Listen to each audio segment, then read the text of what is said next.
नमस्कार दोस्तों, सुरेखा गुप्ता के चैनल में आप सभी का बहुत बहुत स्वागत है, अभिनंदन है। कैसे हैं आप सभी? काफ़ी अंतराल के बाद हमारी मुलाकात हो रही है। दरअसल घूमती रहती हूँ तो लघु कथा वाचन थोड़ा कम कर दिया है। आज मैं आप सभी के सामने फिर प्रस्तुत हूँ अपनी एक लघु कथा लेकर, जिसका शीर्षक है ठेका। प्रभाष अभी अभी बाजार से सब्जी और फल लेकर घर लौटे थे। बस दरवाजे तक ही पहुंचे थे कि उन्हें बहू की तेज आवाज़ सुनाई दी। बहू अपनी सास पर गुर्रा रहे थे। क्या हमने आप लोगों का ठेका ले रखा है कि हमेशा आप लोग हमारे साथ ही रहें? 4 बेटियां हैं, 2 बेटे और हैं, क्यों नहीं रहते आप उनके साथ? 30 साल हो गए आप सभी का काम करते हुए। कितना काम करूं मैं, बताइए। आप बारी बारी से 4 बेटियों के घर रहा करिए और 2 और बेटे हैं उनके घर रहा करिए। 2-2 महीने रहेंगे सबके घर तो भी ठीक है। पर प्रभाषी की पत्नी कुछ बोल नहीं पा रही थी, शांत थी, चुपचाप सुन रही थी। उतने में बड़ा बेटा आया। क्या हुआ, क्यों चिल्ला रही हो और किस पर चिल्ला रही हो? उसने कहा। बहू ने कहा, अब तुम भी सुन लो, क्यों चिल्ला रही हूँ, किस पर चिल्ला रही हूँ?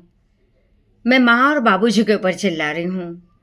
कब तक हम उन्हें देखेंगे, कब तक हम उनका ठेका लेकर बैठेंगे? 30 साल हो गए मुझे काम करते करते, अब मुझसे नहीं होता।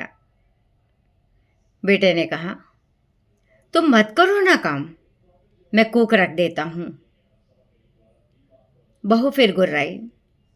कुक क्या फ्री में काम करेगी? पैसे तो हमें ही देना पड़ेगा। क्यों रखे हम कुक?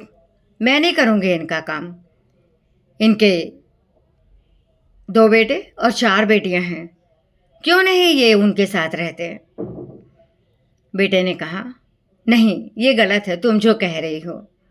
मैं जो कह रही हूँ वो बिल्कुल सही है। बहू गुर्राई। मैं बिल्कुल नहीं देखूंगी इन्हें, मैं इनका काम अब नहीं कर सकती। प्रभाष जी तब तक अंदर आ गए थे। उन्होंने कहा, बहू सही कह रही हो तुमने तो हमारा ठेका ले रखा है ना? अब तुम परेशान हो गई हो, तुम मत लो ठेका। एक काम करो, ये जो इस घर में मैंने 4 यूनिट किराए से दिए हैं और मेरी पेंशन, इसमें तो मेरा और मेरी पत्नी का गुजारा हो जाएगा। तुम एक काम करो, तुम और तुम्हारे पति यानी मेरा बेटा अपने दोनों बच्चों के साथ कहीं और रह लो, क्योंकि ये घर मेरा है, मैंने बनवाया है। ऐसे कैसे कह सकते हैं बाबूजी, ये घर आपका है, मैंने भी इस घर में खर्च किए हैं। बहू चिल्लाई। हाँ बहू सही कह रही हो तुम, कितने पैसे खर्च किए हैं बताओ? 10 लाख, 20 लाख, बताओ कितने, बोलो। 25 लाख खर्च हुए हैं बाबूजी मेरे। अच्छा, तो तुम्हारे 25 लाख खर्च हुए हैं, ठीक है बेटा। इतने दिनों से तुम 1 यूनिट लेके रह रही हो मेरा। यदि तुम अलग रहती उसका किराया कितना होता? देखो बहू, ये मुझे मजबूरी में कहना पड़ रहा है, क्योंकि तुम हमें बाहर भेजना चाहती हो। अब सोचो, यदि तुमने 25 लाख खर्च कर भी दिए हैं तो तुम 30 साल से इस घर में रह रही हो, उसका किराया कितना होता है बताओ? जितना होता है किराया तुम सोचो, और बाकी के पैसे मैं तुम्हें वापस करता हूँ। तुम्हें मंजूर है तो बताओ, तुम बोलो कितना होगा किराया काट के। बोलो बेटा। बहुत शांत थे। मैं बताता हूँ। तुम्हारा किराया मान लो 10 लाख होता है, तुमने 25 लाख खर्च किए हैं, तो बेटा मैं तुम्हें 15 लाख रुपए देता हूँ। तुम अपने लिए किराए का मकान ढूंढ लो। इस घर के 4 यूनिट का किराया और मेरी पेंशन काफ़ी है मुझे और मेरी पत्नी को संभालने के लिए। केयर टेकर मिलती है बेटा, नर्स भी मिल जाती है बेटा।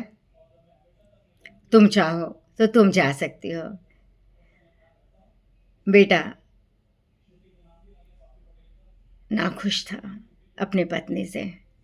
उसने हाथ जोड़ते हुए कहा, बाबूजी हमें माफ़ कीजिए, हम नहीं चाहते ऐसा। हम आपसे पैसा भला कैसे ले सकते हैं? इतने सालों का साथ है, हम कैसे जाएं? प्रभास जी ने कहा, बेटा मैं भी नहीं चाहता कि तुम कहीं जाओ, पर तुम्हारी पत्नी की यही इच्छा है। वो चाहती है कि हम बारी बारी से एक एक बेटे और एक एक बेटी के घर रहें, तो ये तो हमसे नहीं हो पाएगा। चाहो तो तुम लोग जा सकते हो, तुम चलो अंदर। कहते हुए उन्होंने अपनी पत्नी का हाथ पकड़ा और अपने कमरे की ओर बढ़ गए। मेरी कथा बस इतने ही दोस्तों।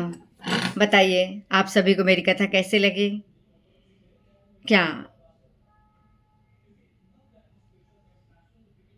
बच्चों को बाहर जाना चाहिए, या क्या माता पिता बच्चों के लिए ठेका हो गए हैं? यदि ऐसा है तो कभी ना कभी आपके ऊपर भी तो ये दिन आएगा, आपके बच्चे भी ये बात सुना सकते हैं। बस इतनी सी बात सोचिए। फिर मिलते हैं दोस्तों एक नई कहानी, नई लोक कथा, नए संस्मरण के साथ। तब तक के लिए मुझे आज्ञा दीजिए। नमस्कार।